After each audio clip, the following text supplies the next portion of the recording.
Bienvenue sur Capsule, le podcast d'Oralcap qui vous plonge au cœur de l'entrepreneuriat en dentisterie. Ici, on va parler de défis, d'innovation, d'échecs et de réussites, mais surtout d'histoires. Les histoires de celles et ceux qui transforment votre quotidien et qui bouleversent l'organisation de votre cabinet. Imaginez-vous à l'époque du dentiste qui a découvert l'anesthésie ou de celui qui a modernisé la roulette. Ces pionniers seront à portée de voix. Alors tendez l'oreille, qui sait, mon invité d'aujourd'hui pourrait bien être l'un d'entre eux.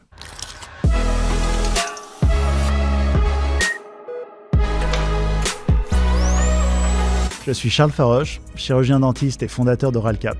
J'ai le plaisir d'accueillir mon invité d'aujourd'hui, Jean-Marc Gabet.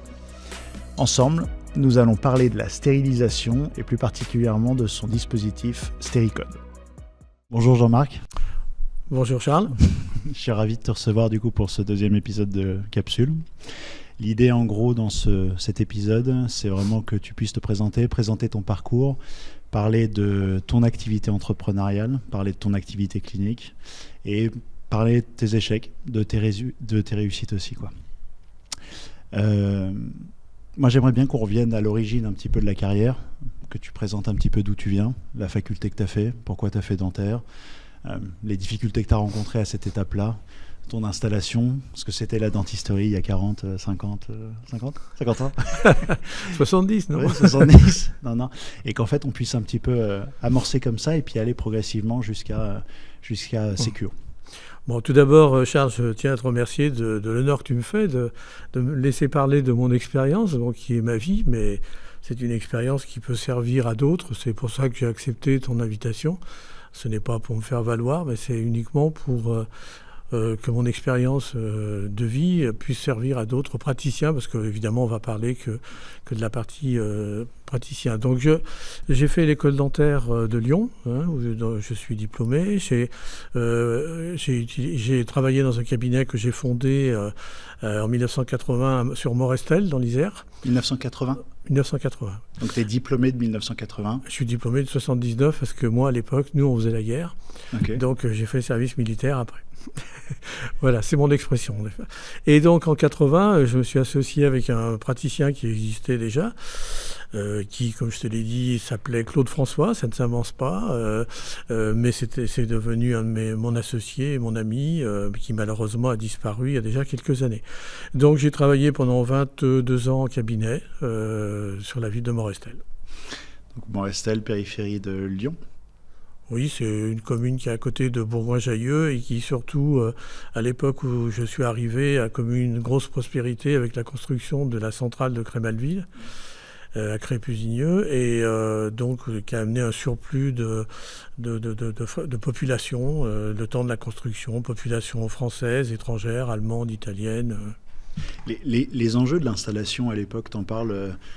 Tu parles d'une augmentation démographique de ton secteur. C'était un sujet à l'époque, l'offre de soins? Non. Mon installation là-bas a été,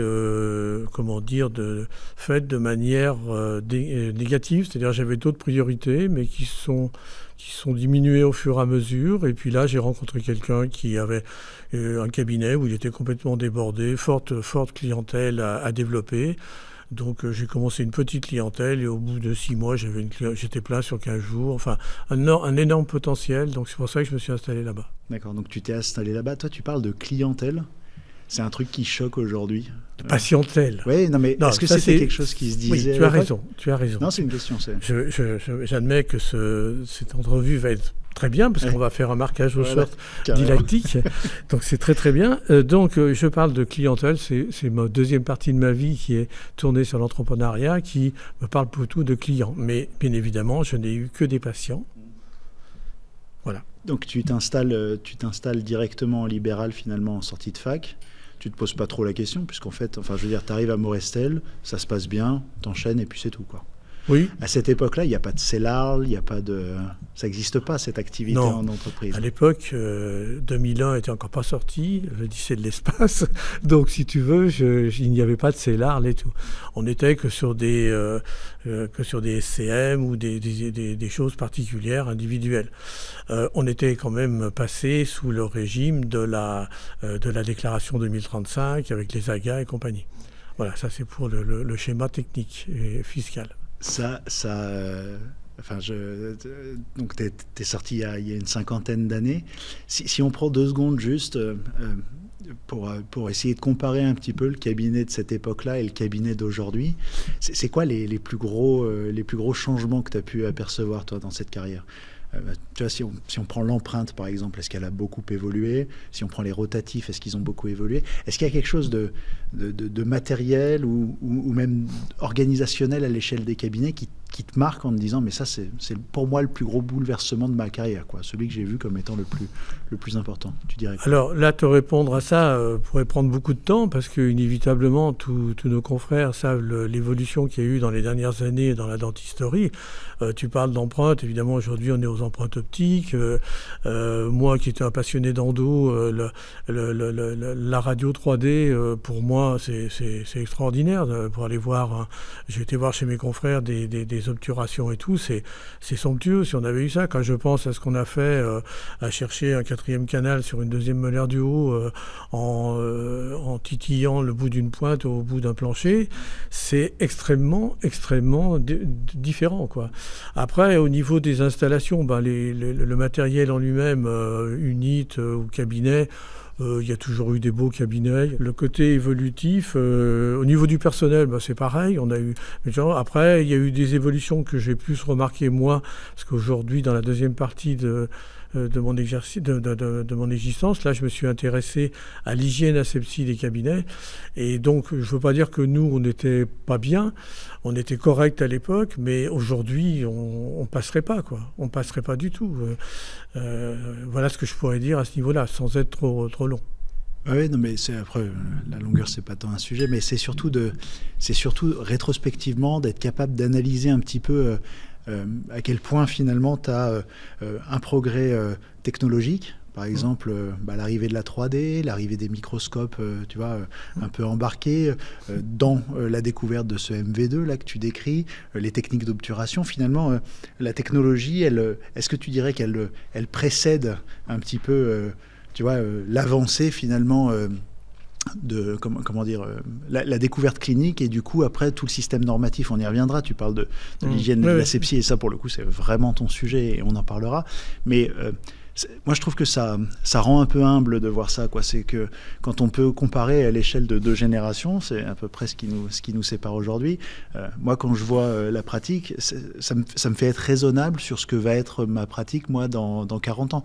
Et quand je me dis qu'aujourd'hui j'ai l'impression de faire ce qu'il y a de mieux, quelque part, à l'échelle un peu du marché, tu vois, c'est un peu tout relatif, quoi, j'entends. Donc il y a les normes qui te rattrapent par le bas, un peu comme la voiture balai dans une course, quoi. Donc ça nivelle un tout petit peu tout le monde sur un système réglo. Mais aujourd'hui, l'empreinte optique, c'est un sujet, la 3D, c'est un sujet, l'image, c'est un sujet.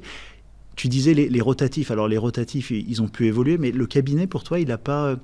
Il n'y a pas un truc qui te saute aux yeux comme ça où tu te dis effectivement l'homme reste l'homme, quoi, donc la gestion du personnel reste la gestion du personnel.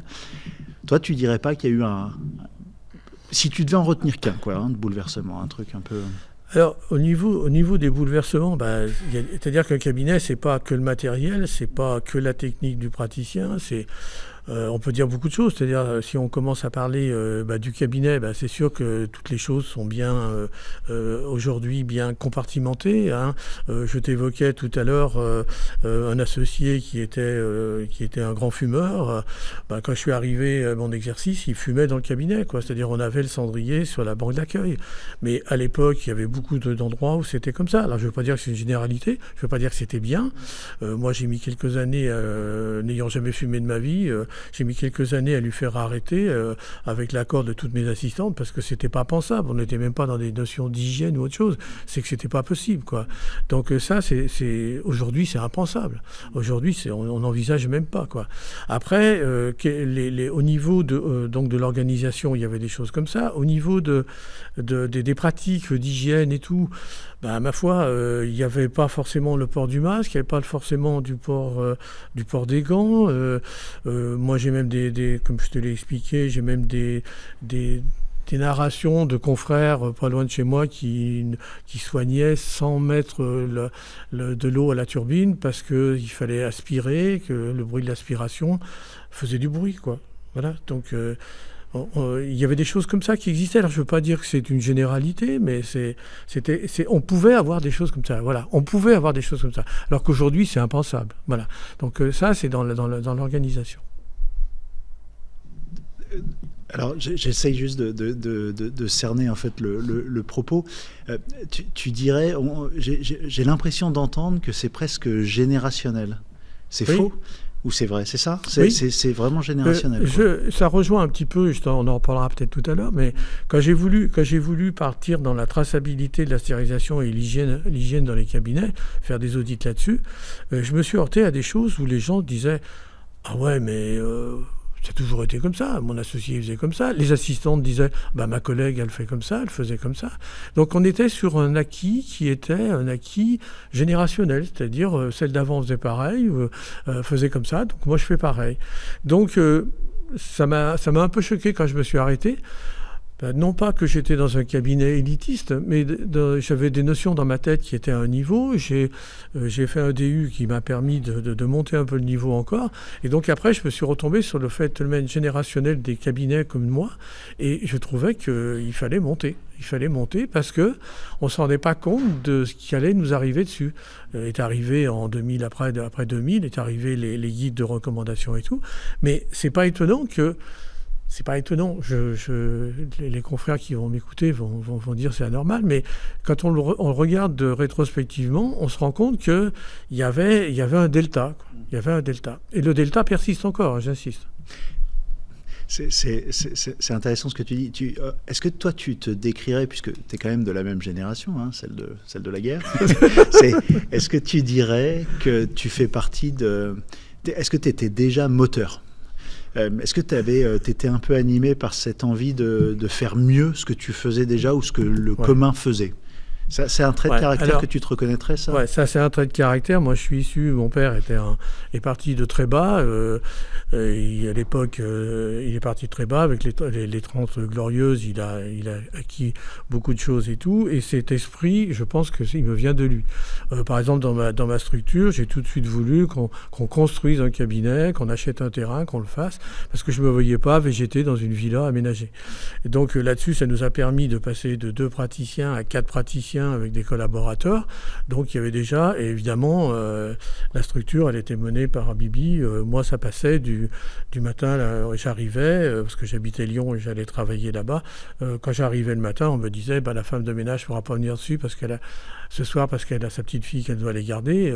On me disait tout, mais les autres venaient travailler, quoi.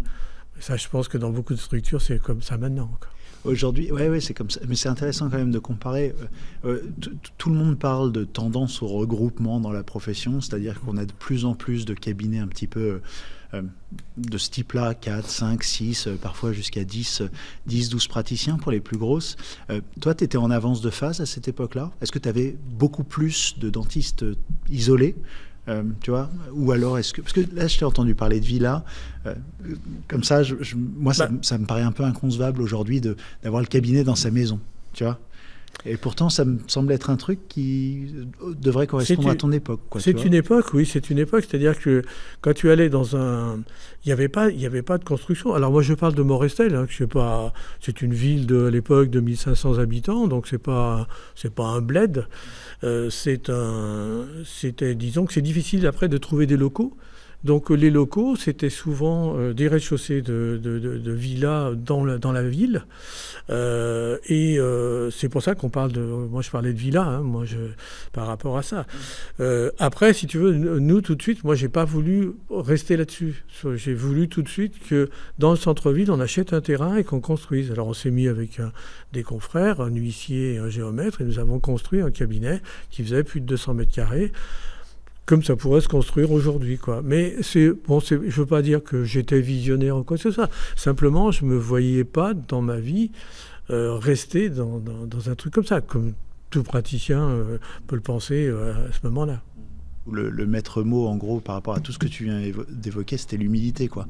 C'est de savoir faire preuve d'un petit peu de recul sur ces éléments-là, et puis comprendre quelle est ta position, quel est ton rôle, et quelle est quelque part un peu cette autorité qui peut être peut être un peu rabaissé effectivement de la jeune génération, comme tu le soulignes. Alors c'est pas que je suis anti-jeune, pas du tout.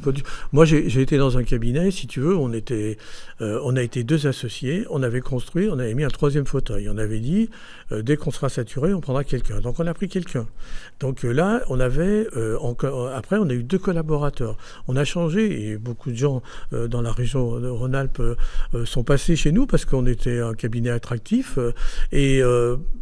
écoute, c'est enrichissant de voir tout ça, mais progressivement, tu prends des impacts. Mais à l'époque, et moi je le dis et je le ressens parce que je le vois dans d'autres structures, à l'époque, les jeunes venaient pour apprendre, pour être au contact d'un praticien, pour être au contact d'une clientèle, pour être au contact des problèmes de rendez-vous, de se lever le matin et peut-être prendre 2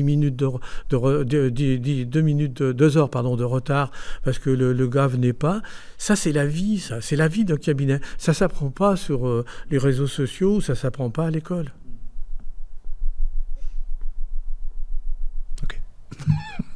Non, mais après, les modes d'apprentissage, en fait, changent un petit peu. Effectivement, un des biais qu'on constate, c'est que on a tendance un peu à se déconnecter, effectivement, de la réalité. Bien sûr. Et ça, c'est un des travers, effectivement, de la nouvelle génération, exactement. De la société. Et donc, respectivement, je pense qu'après, il appartient à chacun, en fait, de prendre un peu de recul sur tout ça et essayer de se positionner convenablement avec sa propre... C'est valable dans tous les domaines. Ouais, là, on va parler après de l'informatique et tout. C'est pareil, on a des blocages. Dès qu'on s'enlève du problème, on parle d'autre chose, on fait autre chose, on revient, on voit le problème de manière différente. Et c'est là qu'on avance. Là, il faut pas être...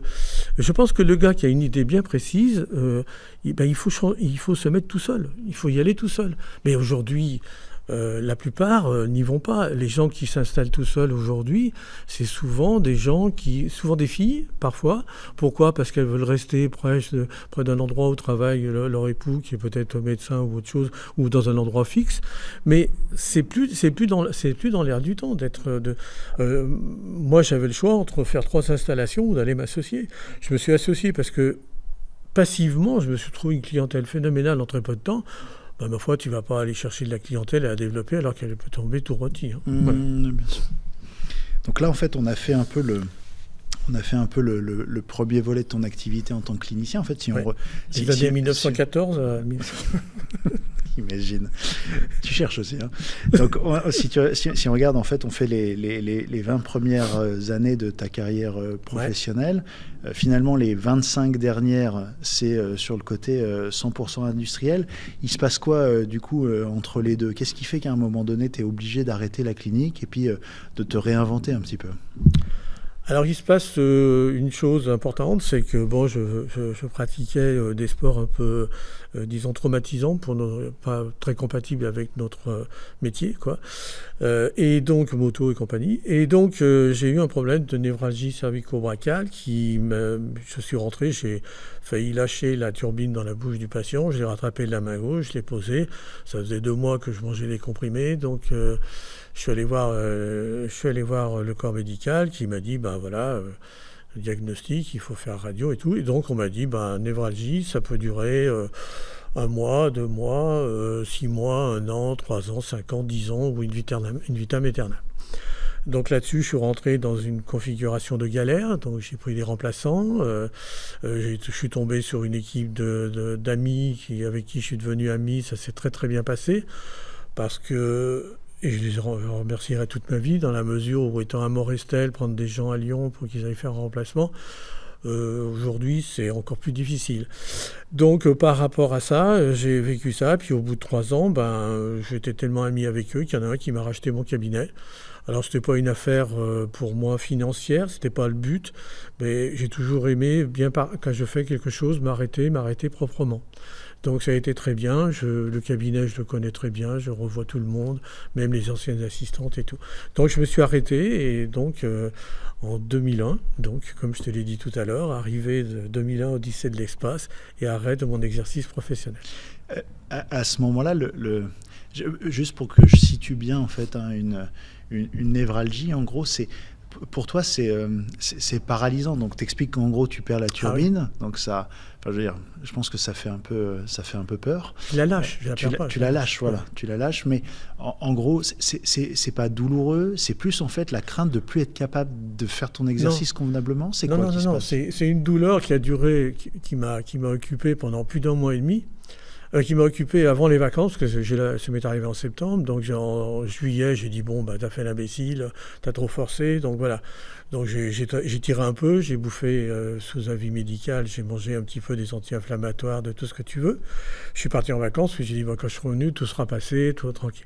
Puis quand je suis revenu, au bout de 15 jours, la position au fauteuil, tout, malgré que j'avais un tabouret à cheval, enfin tout ce qu'on veut, rien n'y a fait. Et là, c'est quand j'ai lâché la turbine, j'ai dit bon là, Jean-Marc, il faut que tu fasses quelque chose de plus important. J'ose même pas imaginer le choc, quoi. Tu te rends compte finalement un peu d'un coup, d'un seul que tu vas plus pouvoir exercer ton métier. Oui, 1 mois et demi de rendez-vous devant, ça, c'est pas pour dire qu'on a... Mais c'est tout. Et là, pendant 3 ans, j'ai vécu quelque chose de difficile. Parce que, les gens qui me connaissent, ils savent que je suis un peu, pas exubérant, mais je suis bien décontracté par rapport à beaucoup de choses. Et tous les gens que je croisais dans ma ville de Morestel, vous nous laissez tomber, lâche, voilà. Et ça, je peux autant te dire que la souffrance physique, c'est rien par rapport à la souffrance morale que quand tu as un de tes patients où tu as soigné toute sa famille, les grands-parents et tout, le mec qui te dit ça et tu ne peux rien faire. Et là, c'est très dur comme chose, et je pense que c'est la chose la plus dure qui arrive dans ces cas-là pour tous ceux qui, comme moi, ont eu à s'arrêter pour une raison médicale. Et si mon expérience peut servir, je pense que c'est un point qu'il ne faut pas négliger. Après, on a tous une force de caractère qui fait réagir, donc on verra comment moi j'ai réagi, mais tout le monde ne peut pas forcément réagir comme ça. Ouais, j'en parlais avec la famille de ma femme. Ils sont un peu tous médecins et tous à peu près à l'âge de la retraite. Et c'est vraiment quelque chose qu'ils ont réussi à essayer d'anticiper des années avant de partir, d'essayer de lâcher en fait progressivement cet exercice. Et pour les raisons que tu évoques, quoi, ce sentiment en fait de perdre un peu la casquette de soignant. Alors c'est même pas tant le fait de le perdre, mais c'est matériellement un peu cette émotion d'abandon de prise en charge, ou alors il y a quelque chose qui se rompt, quoi. Hein, tu sais, les gens, ils parlent de toi comme ton dentiste. C'est mon dentiste. Donc, c'est un choix qui est fait. Comme toi, tu as un médecin. C'est un choix qui est fait dans ta vie. Puis d'un seul coup, le gars, tu le prives de ça. Alors, j'allais dire, si tu vas en tôle, ma foi, tu as tout fait pour y aller, quoi. Mais par rapport à ça, c'est quelque chose que, comme c'est toi qui le fixes d'une manière arbitraire, parce que c'est ta maladie à toi, ton incapacité à toi qui le fait, bien, c'est difficile, quoi. Voilà. C'est difficile après pour toi à accepter. C'est un sentiment qu'il faut réfléchir, parce que si un jour ça arrive, c'est l'anticipation, mais si un jour ça arrive, il faut bien y réfléchir. Alors, si un jour ça arrive, il faut bien y réfléchir. En gros, ce que tu es en train de dire, c'est prenez des prévoyances. Ou alors ça, oui, le côté assurance, là, si tu veux, parce que tu parlais d'un problème générationnel. Moi, j'ai eu la chance là-dedans d'avoir mon meilleur ami qui avait monté une compagnie d'assurance. Quand moi j'ai commencé mon cabinet, lui, il a monté une compagnie d'assurance qui est devenue une très grosse compagnie d'assurance privée au niveau des pharmaciens après, entre autres. Et cet ami m'avait tout de suite, je suis son numéro 2. Comme contrat. Et donc, quand ça m'est arrivé, moi, j'ai cotisé pendant des années. Il n'y avait pas de loi Madelin, il n'y avait rien du tout. J'ai cotisé plein but une assurance. Et ma foi, je la passais même pas en frais, parce que c'était pas... Et quand je me suis arrêté, ma foi, ça a été un peu ma roue de secours. Par contre, j'avais totalement négligé, et ça, c'est un deuxième conseil que je dis à tous les gens à qui j'ai fait des audits après, mais qui n'avaient rien à voir avec l'audit hygiène asepsie, c'est de bien prévoir la prévoyance à côté. C'est-à-dire que quand on n'est plus là, moi, j'ai eu la chance d'avoir 3 remplaçants qui se sont succédés pendant mes 3 années. C'est une chance énorme, parce que quand on a tous les frais du cabinet, voilà. Donc ça, il ne faut pas le négliger. Très important. important. Alors aujourd'hui, je pense que les gens sont beaucoup plus avertis de ça, mais voilà. Donc dans cet événement, enfin, je vais appeler ça un traumatisme même, hein, parce que c'est vraiment un choc et ça arrive de manière absolument soudaine. T'as tout d'un coup, quoi. J'ai le cabinet, j'ai toutes les charges et effectivement, face à ça, t'as une solution, tu trouves des remplaçants. T'as le handicap physique. Je veux dire, t'as le handicap physique où tu commences à te dire, mais merde, quoi, je peux plus pencher ma tête en avant. Je perds ma qualité de soignant, parce que quand tu commences à faire tomber des turbines au fond de la bouche, enfin, je veux dire, c'est des émotions qu'on. Enfin, non mais c'est pas l'image est forte. Non mais l'image est forte. Mais l'image est forte, mais en fait, il y a un moment donné. C'est la réalité quand même. En fait, tu la rattrapes comme ça. Je veux dire, ça arrive. C'est des. Enfin, oui, mais bon, sur cet épisode-là, je l'ai senti, mais qui m'échappait des mains, je l'ai rattrapé tout de suite. Il n'y a pas eu chute dans la bouche avec hospitalisation. Parce que tu as encore un assureur qui pourrait te courir après aujourd'hui, c'est ça? Non, pas du tout. Mais c'est une question. Regarde l'autre, il fait tomber une turbine. Non, mais c'est quelque chose qui t'échappe. Mais c'est une sensation, c'est pareil. Hein, tant qu'on l'a pas eu, on peut pas l'imaginer. Mais voilà. Tu perds ta qualité de soignant, donc le regard vis-à-vis de tes patients change un petit peu. Est-ce qu'il y a un peu d'ego là-dedans, l'impression d'être diminué dans ce que... Est-ce que tu t'es senti un petit peu... je sais pas, est-ce que tout ça... Non. Le sentiment, c'est que j'ai eu l'impression de trahir mes patients. Parce qu'avec mes patients, il y avait eu, en 20 ans, des liens... Il y en a même qui étaient devenus des amis.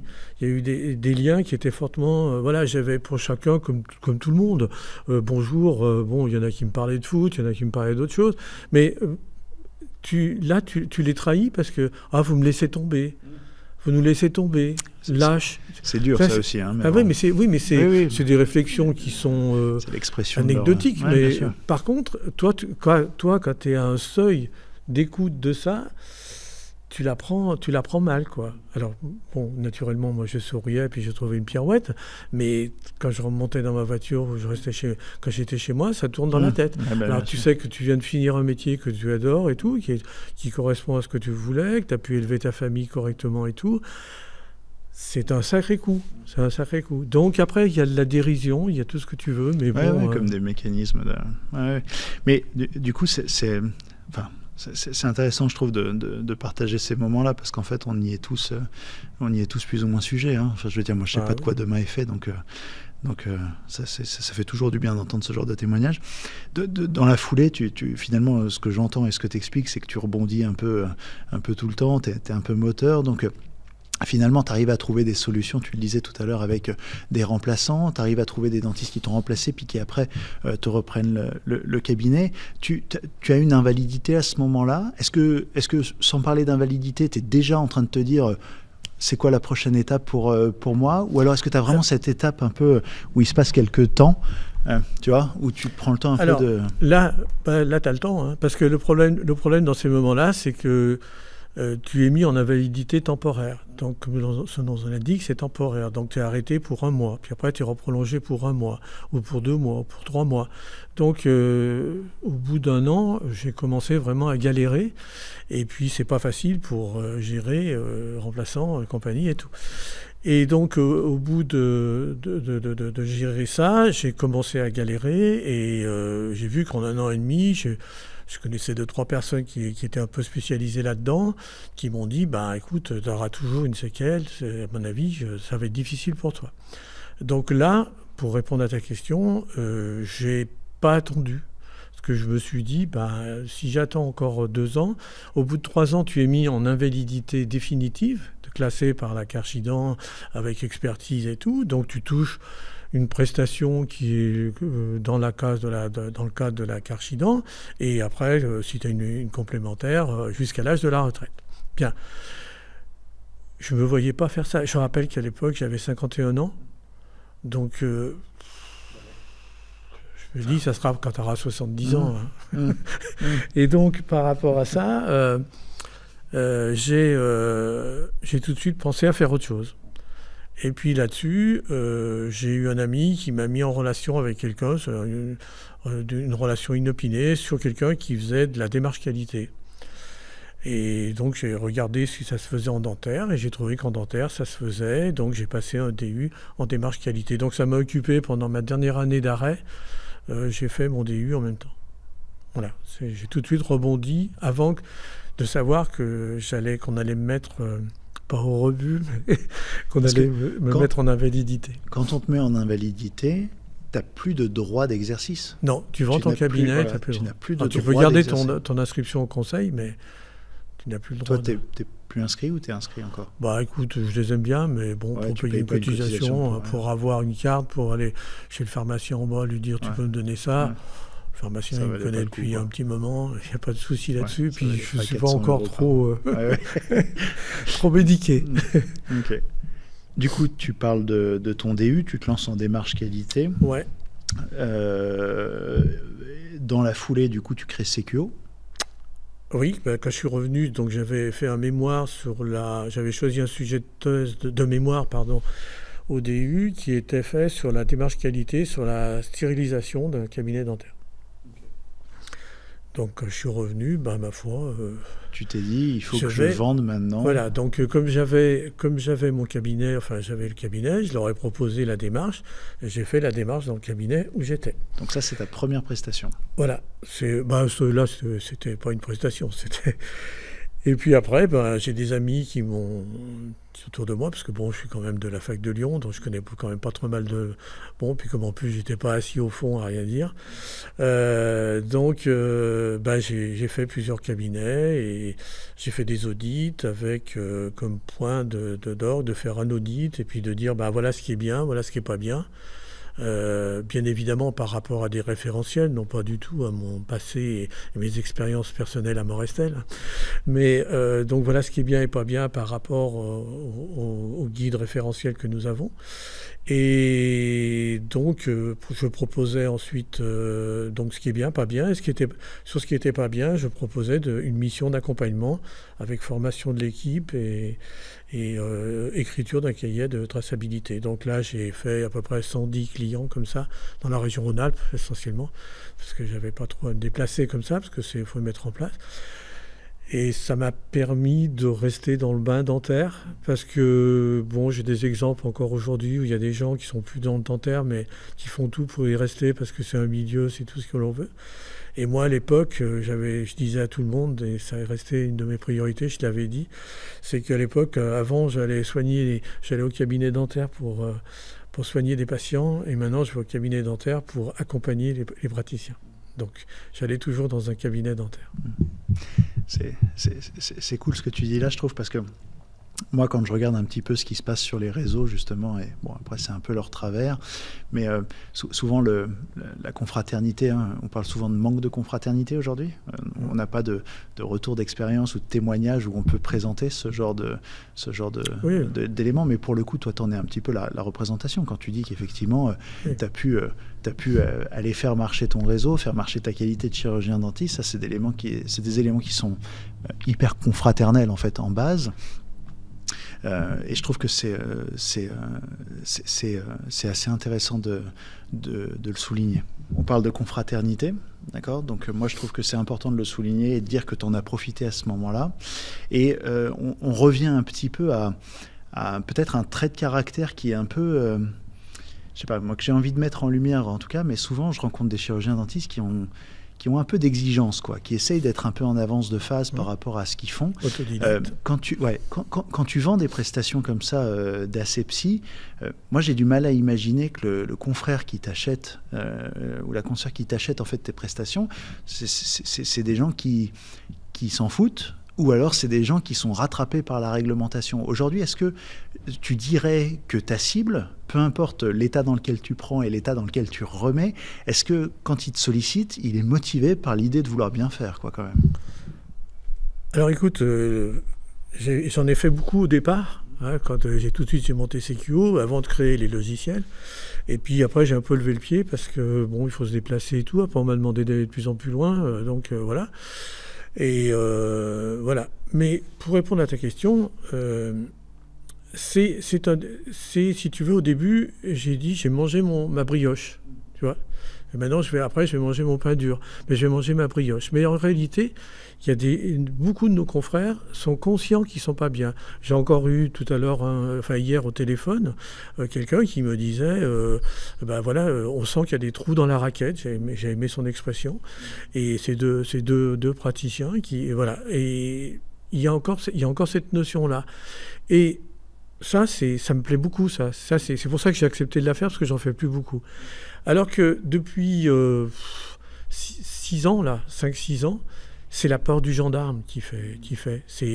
Ils vont venir, je ne suis pas capable de répondre. Tous les centres qu'on installe ou autre chose, c'est la peur du gendarme. C'est même plus des dentistes qui achètent, c'est des gestionnaires. Dans le produit que j'ai créé, Stéricode, devient un petit peu, si tu veux, comme un extincteur.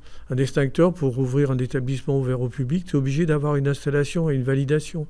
Là, maintenant, avec les validations des ouvertures avant par l'ARS, si tu n'as pas une traçabilité, tu ne passes pas. Donc, c'est ça l'idée. Donc là, on est dans la peur du gendarme et maintenant dans l'obligation d'ouverture pour les centres. Après, un cabinet dentaire, c'est encore plus... Les cabinets se sentent à l'abri. Erreur. Moi, tu vas me dire si tu peux ressentir un peu ce que je vais te dire, mais est-ce que tu as été assez perturbé de vendre en fait des prestations, c'est-à-dire de passer un peu de l'autre côté, parce que quand tu es chirurgien dentiste, tu vends de la prestation qui est remboursée quand même. Quand tu es soignant en France, je veux dire avec l'assurance maladie, les mutuelles, il n'y a pas un effort de vente et bon, c'est une bonne chose, j'entends.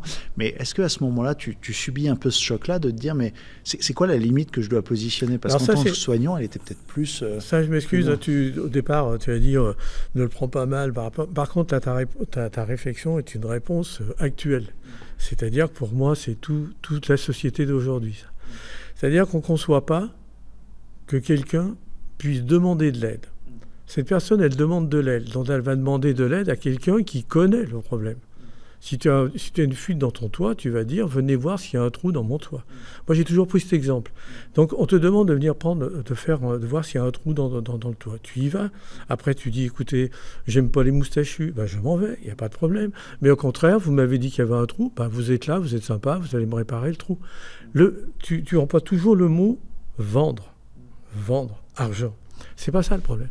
Le problème, moi, je suis dans une invalidité. D'accord ? Je dois bouffer des comprimés. Si ça ne va pas, on m'augmente la dose. On m'augmente la dose. Par contre, je trouve quelque chose qui me permet d'occuper mon esprit. Ma main qui pour l'instant, c'est au niveau de la main, c'est fini parce que c'est plus parti. Ma main, elle est toujours pareille, mais mon esprit ne l'intègre pas. Pourquoi ? Parce que je fais autre chose qui me passionne. Donc l'argent, c'est pas le but de la manœuvre. Après, ça devient le but de la manœuvre, c'est quand tu as une société, quand tu as des employés, bien évidemment. Mais là, au début, quand je commence ça, je n'y vais pas avec l'idée, je vais tirer du fric sur les gens, parce que si on grossit le trait, t'as pas dit ça, mais si on grossit le trait, c'est ça. Eh ben non. C'est pas ça. Après, tu en as d'autres qui le font, mais qui le font sur une échelle industrielle. C'est-à-dire, là c'est pas pareil. Ils font ce qu'ils veulent dans la mesure où ils ont des frais de gestion, ils ont du personnel, ils ont tout. C'est normal à ce niveau-là. Mais faut arrêter cette idée qu'un dentiste va prendre sur un autre dentiste pour faire du fric. C'était pas tant l'idée que je voulais partager, c'était plus, est-ce que ça a été compliqué pour toi l'idée de vendre, mais dans le sens où tu vois ce que je veux dire, tu changes, parce qu'en fait quand tu es dentiste, tu parlais du trou dans le toit, le trou dans la dent, tu rebouches, enfin tu vois, ça reste, donc j'ai bien compris que l'acte en soi c'était pas si différent que ça, en fait tu adresses un problème, pour autant toi tu dirais que tu n'as pas ressenti cette difficulté en fait Moi je l'ai jamais ressenti dans ma vie professionnelle. Moi j'étais dans un patelin, il y avait 5 cabinets. Donc en plus, on était dans un cabinet de 4. Le gars je ne sais pas comment tu as ta relation vis-à-vis de l'argent avec tes patients, mais moi j'ai une relation, elle est tout à fait carrée. Moi, je me suis jamais amusé à faire un devis à la tête du client, jamais. Par contre, Par contre, le devis que je fais, c'est ça. Ouais. Vous venez me voir, pourquoi ? Parce que ma belle-sœur, elle m'a dit que vous étiez super gentil, bien, vous étiez gentil avec les enfants et tout. Pas de problème. Donc, je vous fais totalement confiance. Il n'y a pas de problème. Donc, s'il n'y a pas de problème, vous voulez... écoutez, moi, à mon avis, il faut faire une couronne, là. D'accord, bon, voilà. Le prix de la couronne, c'est ça. Oh là, c'est bien trop cher et tout. Écoutez, c'est le prix de la couronne. Donc, si vous ne voulez pas la faire chez moi, il n'y a pas de problème. Vous allez la faire ailleurs. Mais si vous voulez... utiliser la confiance que vous avez en moi alors que je ne vous ai pas soigné, chez moi c'est ça. Donc il n'y a pas de souci. Si vous ne voulez pas qu'on le fasse, on ne le fait pas. Mais tout le monde ne parle pas comme ça. Non, bien sûr. Ouais. Moi j'ai des maîtres là-dessus, Jacques Vermeulen et choses, je le cite, parce que c'est des gens qui sont comme ça. Tu as une compétence, tu sais faire. Tu sais faire un mur, je ne sais pas le faire. Tu vas me dire, ça coûte 10 000 € pour faire le mur. Je suis incapable de le faire. Je vais te dire, oui, fais-moi le mur. Mais c'est pas en profiter non plus. Non, bien sûr. C'est simplement de dire, si vous avez confiance en moi, si vous voulez que ce soit moi qui vous le fasse, chez moi, avec le conseil que je vous ai donné, c'est comme ça. Ok. Donc en fait, tu amorces un petit peu cette activité industrielle, qui n'est plus une activité tout à fait clinique. Oui. Tu vends de la prestation de service, donc c'est ton temps, ton savoir-faire et puis ton savoir-être en fait avec tes clients du coup. Quand est-ce que Stéricode apparaît là-dedans ? Quand est-ce que tu te dis, mon temps, il n'est pas extensible peut-être, j'ai l'impression qu'il manque un outil. C'est quoi ce qui se passe et comment tu passes de l'un à l'autre, quoi ? Alors, quand j'ai fait une centaine de démarches, je me suis aperçu qu'il y avait dans la démarche qualité, on ne va pas faire un cours sur la démarche qualité, mais tu as un manuel qualité et tu établis un cahier de procédure avec des fiches techniques et des fiches d'enregistrement. Les fiches d'enregistrement, quand tu fais de la stérilisation, eh bien, tu dois avoir des fiches d'enregistrement de toute la traçabilité de ta stérilisation. Donc, j'avais mis dans le cadre de mon mémoire du DU, je suis parti là-dessus. Donc, j'ai dit, il faut qu'on fasse quelque chose là-dessus. Donc là-dessus, j'ai regardé ce qu'il y avait, j'ai fait toutes les formations, pas Logos parce qu'il n'était pas aussi puissant que maintenant, mais Julie, Visiodent à l'époque, et il n'y avait rien, c'était une usine à gaz et tout. Donc j'ai dit, il faut faire autrement. Donc j'ai un ami qui m'a proposé les services de son développeur, et nous avons conçu une application complètement partant de zéro, à l'envers. C'est-à-dire que tous les autres, Julie, tout ça, faisaient des applications de traçabilité qui venaient de l'industrie alimentaire pour les dates limites de péremption et compagnie. Donc, nous, c'était pas ce que je voulais un truc simple. Et pourquoi j'ai donc créé Stéricode, d'accord ? Et Stéricode a été créé pour amener à la démarche qualité un outil de traçabilité. Et puis, il y a eu un bouche à oreille. Et tous les gens qui ont été ma brioche, c'était tous les gens qui étaient à l'affût. Tu sais, dans le monde dentaire, tu as des gens qui sont à l'affût de toutes les nouveautés. Mais ça représente même pas 5%. Mais des nouveautés, que ça soit ultra moderne ou que ça soit simplement une mise en place d'une traçabilité correcte par rapport à ça. Et là, tous ces gens, j'ai tous équipés au début. Et puis, c'est bizarre parce que j'ai été invité sur d'autres stands en orthodontie. Comme par hasard, tu vois les vidéos en orthodontie, c'est les mêmes cabinets qui avaient été avec moi au départ.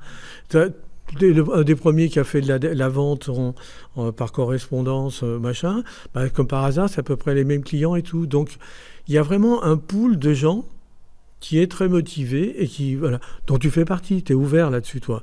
Mais il y a beaucoup de gens, il y a des gens comme ça. Donc ça, c'est ce que j'appelle la brioche, parce que t'as rien à faire, t'as qu'à dire. Mais oui, il a raison, ce qu'il dit, voilà. Donc ça a été le départ. Et après, ma foi, il y a une stagnation, parce que les gens, ils sont pas tous comme ça. Je parle trop. Non, c'est très bien. En fait, ces dentistes là, dont tu parles quand tu parles de brioche, c'est toujours ceux qui veulent pousser un cran plus loin, faire un tout petit peu plus, se distinguer. Donc c'est cette quête un petit peu. Tout à l'heure, on parlait des forces motrices. En fait, ils sont ce qu'ils sont, quoi. Et donc pour toi, c'était assez facile d'arriver. Quand tu regardes là tout à l'heure, tu évoques Logos. Non, mais bien sûr, tu évoques Logos, Visiodent, tous ces logiciels avec une approche que je pourrais presque qualifier, quand je t'entends, d'industriel, alors que toi, tu me donnes l'impression d'être arrivé avec une approche terrain. Oui. Est-ce que une des raisons de ton succès, tu dirais que c'est ça, c'est de se dire, en fait, moi, factuellement, je connais les difficultés, je connais les enjeux, je vais arriver avec une solution qui correspond tout de suite, ou alors, comment tu vois ça? Il y a une deuxième chose dans ma vie professionnelle qui va rester, c'est que pendant 20 ans, plus de 20 ans, j'ai été dans un cabinet et j'ai été tributaire des fournisseurs, des installations, des dysfonctionnements entre le logiciel Trucmuche et le logiciel Trucmuche. Donc tout ça, quand tu passes de l'autre côté, non.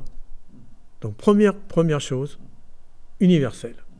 On est compatible tout logiciel, tout stérilisateur. C'est-à-dire que ça, faut plus en parler de ça. D'accord ? Parce qu'il y en a qu'un qui est au milieu, c'est le dentiste, et lui, il n'a qu'une chose à faire, c'est payer, téléphoner, vous n'êtes pas revenu. On a vécu. Moi, j'ai vécu Trophy et Julie. C'est bon.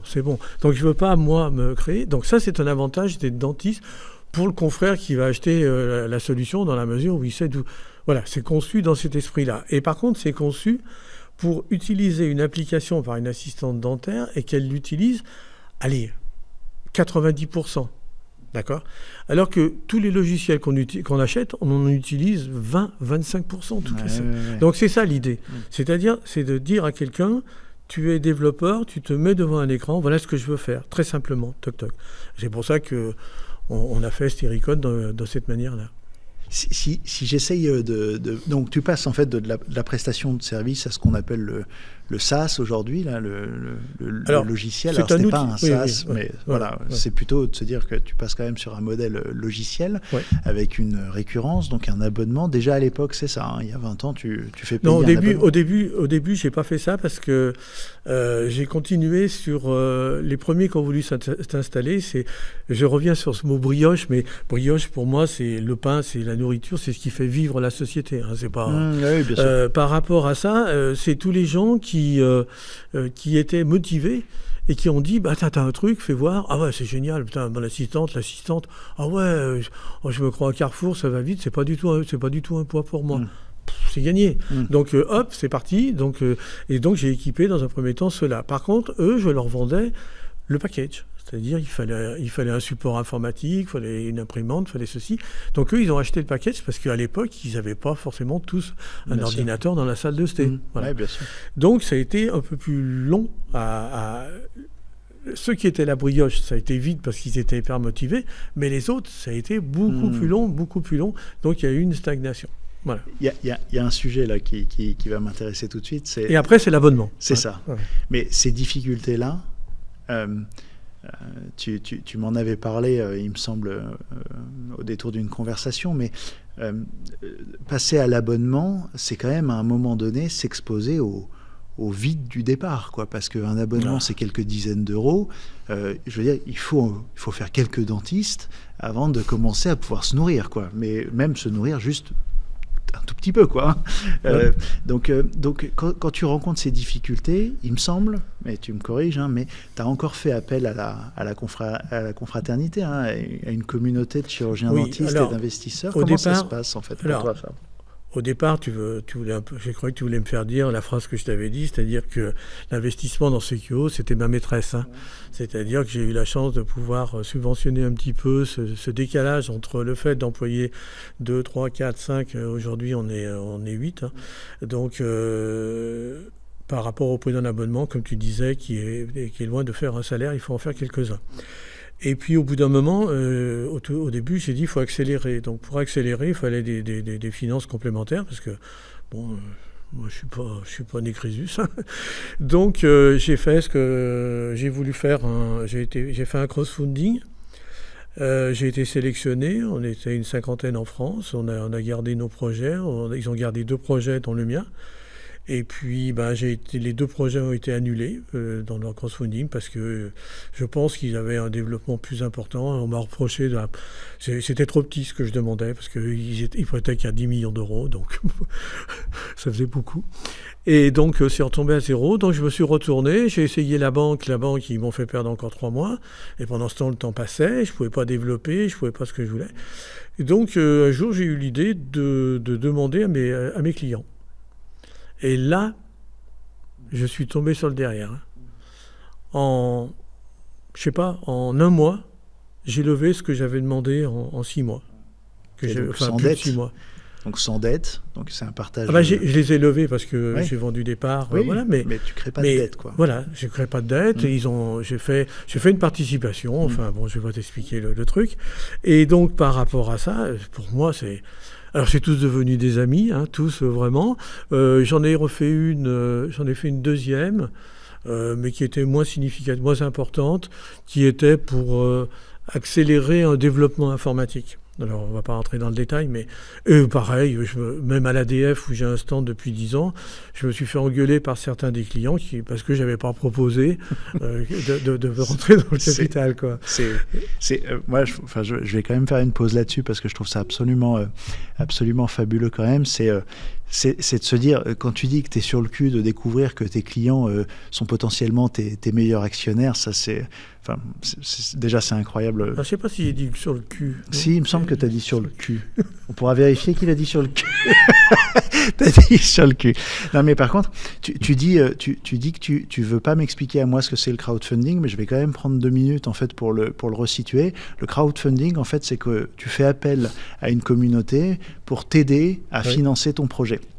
Et en fait, accessoirement, et j'en profite aussi, mais c'est la raison d'être d'Oralcap, c'est de fédérer une communauté, et la plus grande communauté à ce jour jamais constituée, de chirurgiens dentistes au sein de leur propre industrie. Et c'est de pouvoir leur donner les moyens facilement d'investir dans des projets, dans des chirurgiens dentistes auxquels ils adhèrent pleinement. Donc un sujet comme Stéricode, un sujet comme un logiciel métier, un sujet comme un laboratoire de prothèses, un sujet comme toutes les sociétés en fait qu'aujourd'hui on fait vivre et sur lesquelles on pourrait potentiellement avoir une certaine autorité dans le positionnement des produits. Tout à l'heure, tu as matérialisé la différence entre un produit qui venait du terrain et un produit qui venait uniquement de l'industriel. Aujourd'hui, moi je crois, et encore une fois, raison d'être d'Oralcap, c'est qu'on peut essayer de remixer un tout petit peu cet ensemble et créer des circuits et des cycles d'innovation qui sont extrêmement raccourcis. Et venir en soutien à des confrères qui sont, alors pas tous dans le même stade, il y a des confrères nous, qu'on accompagne, ils ont déjà des belles bêtes, il y a des confrères qu'on va accompagner, ils en sont largement aux prémices et parfois ils s'imaginent qu'il y a une montagne absolument infranchissable et parfois l'aide c'est simplement de dire en fait c'est pas si gros que ça et on va t'aider finalement à défendre un petit peu tes intérêts dans cet environnement qui est un environnement quand même qui sait jouer des coudes, quoi. Alors moi je te dirais, bon, d'abord, je te rassure, est-ce que Oralcap, c'est ce que j'ai fait il y a 10 ans, mais c'est pas du tout, je vais pas demander les droits d'auteur, je sais pas déposer, il n'y a pas de souci. Par contre, c'est une philosophie que je trouve très bien. Je pense qu'il vaut mieux regarder et participer dans des actions comme ça que voilà. C'est très bien d'avoir fédéré de plus grand. Et puis je te dis, moi à mon petit niveau, je me suis fait engueuler par mes associés parce que par mes clients. Ça, parce que là, génial. je parle des clients. Ouais, non, mais ça c'est génial. Si tu veux, c'est comme ça. Bon, partant de là, c'est surprenant. Voilà, ça m'a surpris parce que. Quand j'ai fait cette augmentation il y a plus de 10 ans, c'était pas dans l'air du temps, quoi. C'est-à-dire, le mot crowdfunding, j'ai mis un moment à le comprendre. Voilà, parce que on n'en parlait pas tous les matins au café, au bar du coin. Voilà, c'est ça le truc. Et pour moi, c'est quelque chose de bien. Voilà. Et voilà. Si on essaye de finir, c'est quoi la suite ? C'est quoi je posais la question la dernière fois à Gérard, qui continue, Gérard Jourda, tu sais, sur Stéligraphe. Il continue à se battre avec passion pour son produit, son projet. Toi, comment t'imagines un petit peu la retraite à laquelle tu n'as jamais pu te préparer ? Est-ce qu'aujourd'hui, elle est...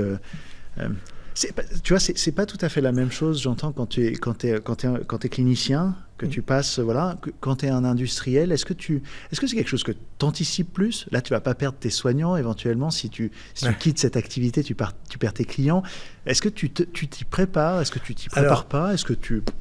Alors, si tu veux, il y a une phrase également que j'aime bien, c'est un ami qui me l'avait dit, à 51 ans, quand j'ai eu mon problème et que j'ai arrêté de travailler, j'ai fait quelque chose dans ma tête qui est très important.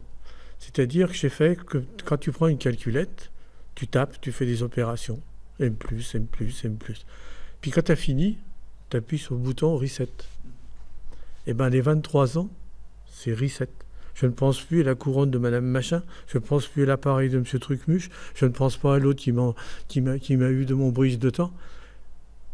C'est fini, c'est reset. Et là, il y en a qui appellent ça dans d'autres caractéristiques le démon de minuit. Hein. Non, c'est pas la cinquantaine dans ce cas-là. Moi, ça m'a fait faire reset. Donc, si tu veux, dans ma tête, dans mes projets, en plus que je suis quelqu'un qui... Je pense que c'est une de mes qualités d'entreprendre et de voir devant. Pour moi, c'est reparti à zéro, quoi. Je m'en fous. La couronne de Madame Trucmuche, j'y pense plus du tout. Et donc, partant de là, je ne vois pas le bout, quoi. Je vois pas le bout. Et j'ai toujours des projets.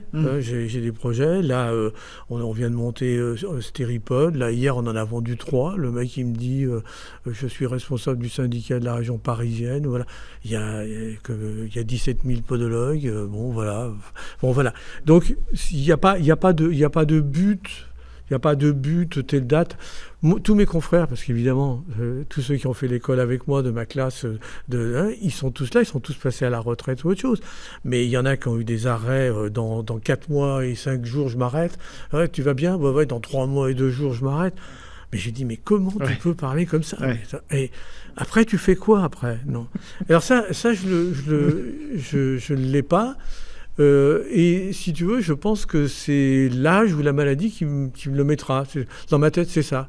C'est-à-dire qu'on n'est pas éternel, donc je pense que je me méfie. Je ne sais pas par où ça va arriver, mais voilà. Mais c'est ça l'idée. Et je n'ai pas du tout dans l'idée. Au contraire, mon idée, c'est continuer le projet. Voilà. J'ai pas de butée.